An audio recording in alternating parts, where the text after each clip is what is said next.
Elaine? Steve, first of all, thank you for scheduling this around Euro Cup matches. I appreciate that.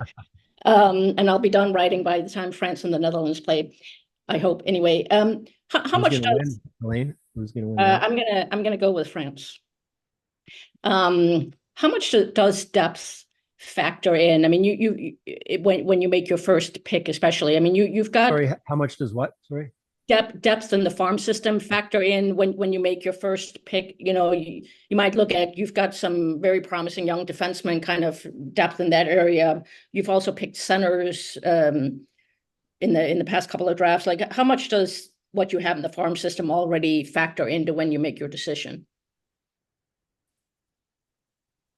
How much? I'm not sure, but we definitely are taking that into consideration for sure. Not, and even maybe it's, I'm not going to sit here and tell you we're definitely not taking a defenseman in the first round, but potentially, like, we look at, hey, whatever you do in the first round or second round, maybe it's time to start. We need to address some other areas. So, we're looking at that 15th pick. That's still a pretty high pick. It's important that we get a good player. It's important that we get a player that honestly that plays for us in the NHL. We need that, and it's not as simple as we all think, or it's not as automatic maybe as we all like to think it is. So it's important that we get a player. So I think when you're picking high, you want to make sure you get a good prospect regardless of the position. That I think over the course of each draft, we have to really start to be thinking about, okay, like, one, sometimes it can more so with goaltenders, but in some positions, guys that are starting to look at, these kids are looking at depth charts, and as they're playing in college maybe, or playing in Europe, saying, you know what, I may just let my rights expire and choose a team. So yeah, I think you have to take into consideration how many prospects you have at each position, because ultimately they've got to, when they turn pro, you got to find a spot for them to play. Not as big an issue with forwards. Goaltenders for sure, it's a concern, because it, generally teams have 5, maybe 6 within their system. So you factor that in. Forwards, it's a little bit more flexibility. Just while we have you, both Dylan Larkin and Alex Lyon had injuries before during the World Championship. What can you give us a little update on their status? Like, Dylan ultimately didn't go. He had an injury, an upper body injury that he was dealing with late in the season that didn't really, think a lot. And then, the end of the season, we do all of our testing, and they get whatever scans and x-rays and things. And he had to address that with I don't want to call it minor surgery, but he had to have surgery. I expect he's training. I don't believe he's skating or shooting pucks yet, but expect him to be 100% and ready to go for training camp. Alex, at the World Championship, suffered a cut on his finger. I think there might have been some minor, laceration to the tendon, one of the tendons, but nothing that required surgery, and will heal fine. And I don't expect either of those to be an issue once the season starts. Okay, and lastly, just when we spoke in April, there were several free agents that you hope to re-sign. Where kind of are you with those? And it's super hard to build a contender, right? But I think you set expectations high after coming down to game 82 that you missed the playoffs this season. Going into next season, there's going to be greater expectation on, like, how much pressure is to get somebody like a Patrick Kane or a Shane Gostisbehere re-signed, or just in general, really have a good free agency in terms of, you're going into the draft, that's for the future, but just addressing, the team as it is right now. Well, I would agree. I think there's more expectations for our team next year. Going into free agency, we're ultimately, I'm going to stick to the plan, and we are trying to build a team that's not just going to make the playoffs one year and maybe not the next year. So we're going to continue. I don't know what word to use, disciplined, use whatever word you want, good or bad. we're going to stick with it. And our goal is to build a team that can be sustainable, be a playoff contender. And we'll stick with that. We'll continue in free agency to whether it's with our own free agents or others to be selective and try to address certain needs regarding our own individual, both restricted and unrestricted free agents. I've been in contact with everyone. Obviously, you've read the only player we've signed so far is Albert Johansson. We have restricted free agents with no arb rights. We have restricted free agents with arb rights. And then we have our unrestricted. And we won't be able to sign all of our unrestricted free agents. I can't even guarantee we'll sign any of them, but we have interest in signing them. And ultimately it becomes, again, it's going to come down to term and dollars. We have to make this all fit. As you know, I think it's safe to say Lucas and Moritz Seider their contracts are going to go up significantly, and that's going to take up a major portion of our cap, and I have to be aware of that, and I have to plan for that. So that'll limit what we can do in other areas. So do you call it the ICER plan as well, or? Pardon me?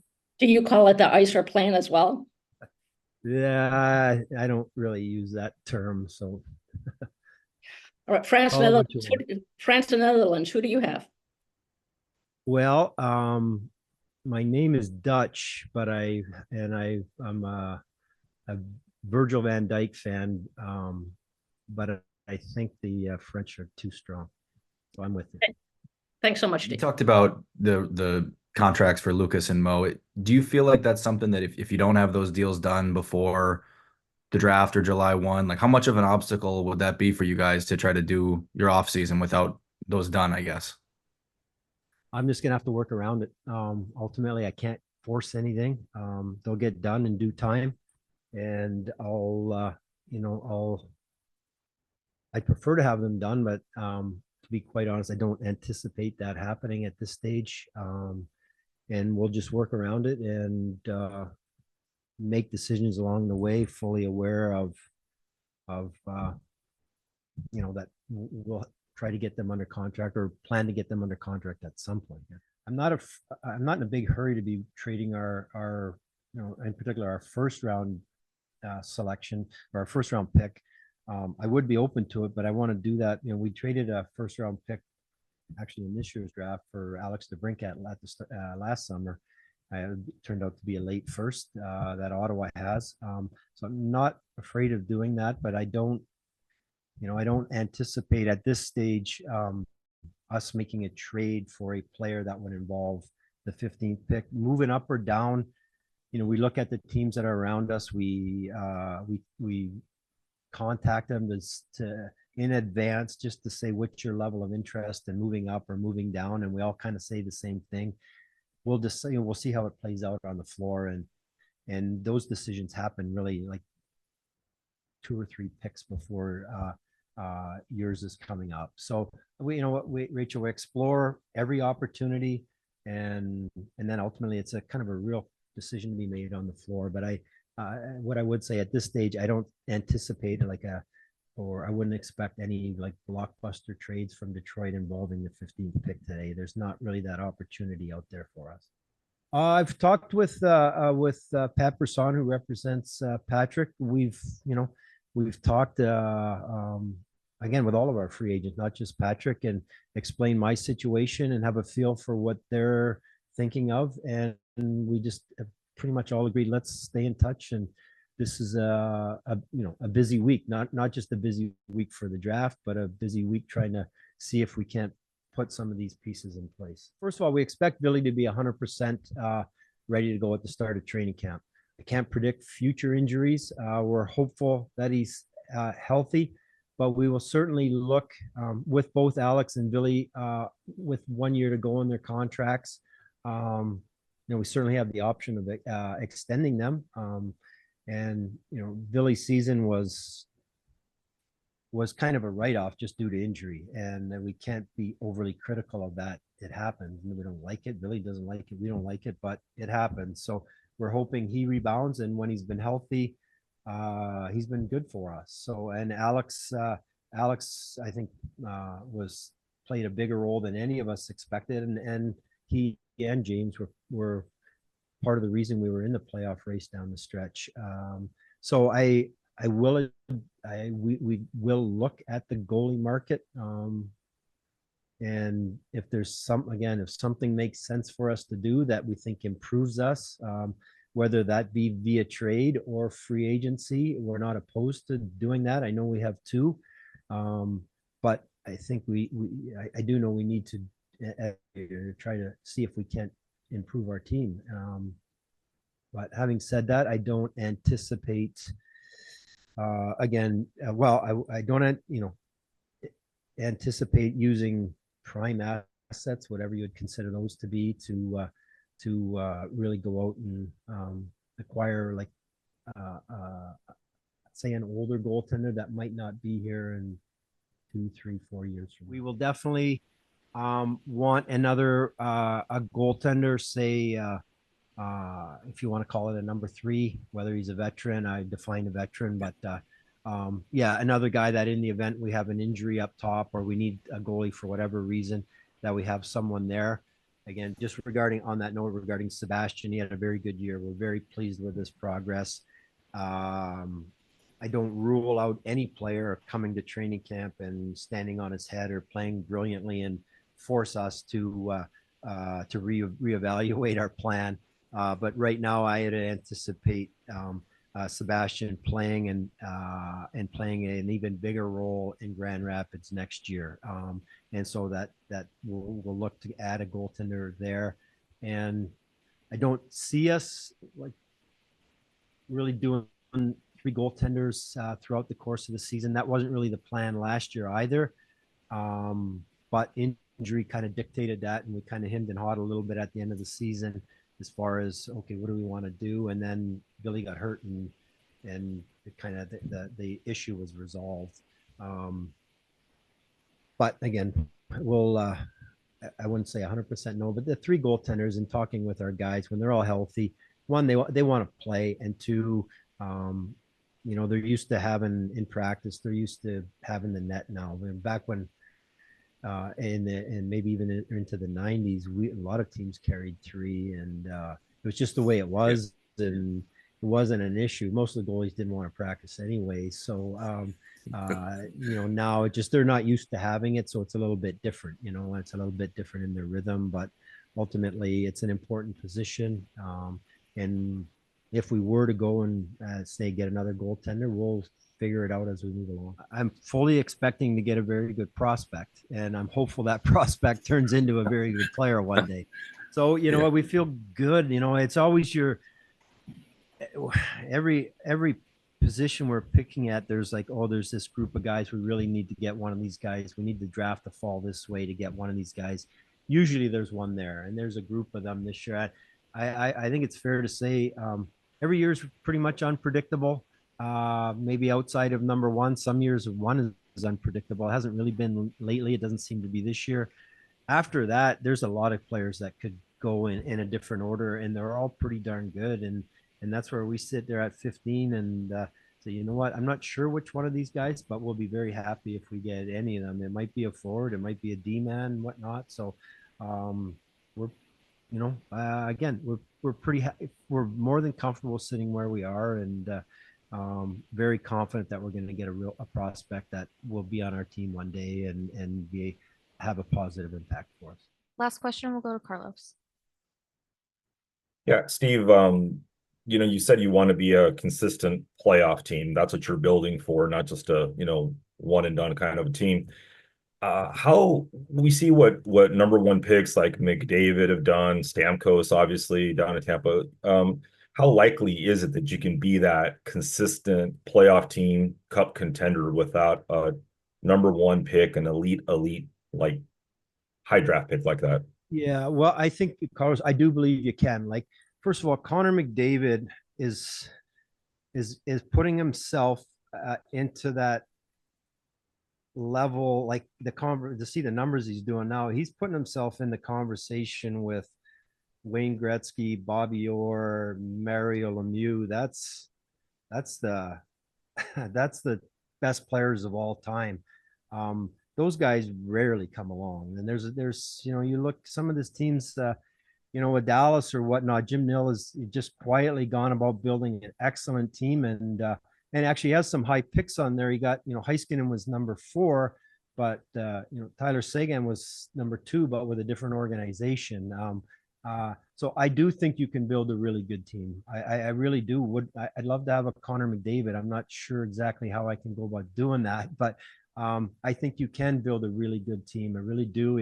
And you have to, I want to say draft well. We also have to get a little bit lucky, because if these guys are superstars and you're picking them 15th, they probably should have been 1 or 2, and you look at some kids even go in the second round, and it's always a great pick. If we knew he was going to be that good, we would have picked him in the first round. So, Carlos, I really do believe we can build it, and ultimately, we do check every year, whether we've been picking 4th or 6th or 8th and 15th.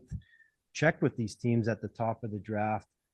Hey, I want your pick. How do I get your pick? What do you want for your pick? And 99% of the answer has been, we have no interest in moving our pick. We're using it, particularly with 1, 2, and 3. It just hasn't happened for us. And I tried in the past, and I'm okay with it. Like Lucas at 4, we're really pleased. Mo at 6, we're really pleased with that. We think Simon's going to be a good player. We think Marco's going to be a good player. Nate, are they going to be superstars? Maybe. But I think they're going to be really good players, and we're going to have the nucleus of a team. My hope is, at the worst, we have a nucleus of really good players that is going to give us that consistency. The downside of having superstars is they get paid a lot of money, and you got cap issues with those guys. So there's no perfect way, I believe, of building a really good team. And if you're going to put big money into the top end guys, then you got to go out and find really good value to fill out the rest of your lineup. And you need those stars to stay healthy, or you have a good team and maybe you don't have the money in the superstar, and it allows you to build a little bit more depth. And just my other question here is just, you were asked about the Yzer plan. You're 5 years in now. When you were in Tampa, 5 years in there, you guys were lifting the cup. How do you feel the Yzer plan's going with the Red Wings so far, 5 years in? Well, I don't use the term the Wiser plan or Yzer plan, just so you know, whoever coined that phrase, I don't use it. My plan has been as simple as, look, I'm going to try and build a good team through the draft. That's going to take time. I'm going to do my best and to acquire more picks, high picks. That's been a challenge for us to do. But we have used some draft picks. Only, I think, if off the top of my head, just the one first to acquire Alex DeBrincat. And I'm going to stick with that. At some point, we need to make a move. This situation compared to Tampa is a little bit different. Again, when I think I got there in 2010, I think we got to the Stanley Cup Finals in 2015. You had, I guess, going back to your original point or question, they had already had the first and the second pick in the draft. They acquired they got Stamkos and Hedman, and part of the allure of going down there was, my God, they got those 2 pieces to build around. They've had to do the suffering to get that. That's a good starting point, and they had some pretty darn good veterans there as well. So, little different situation starting off. But I can't say, like, 5 years in that I'm thrilled with exactly all the decisions I made or how things have played out. But we're going to stick or I'm planning to stick with what we're doing. We're constantly looking at trying to get an advantage to try and, whether it's acquire a player in a trade or do things.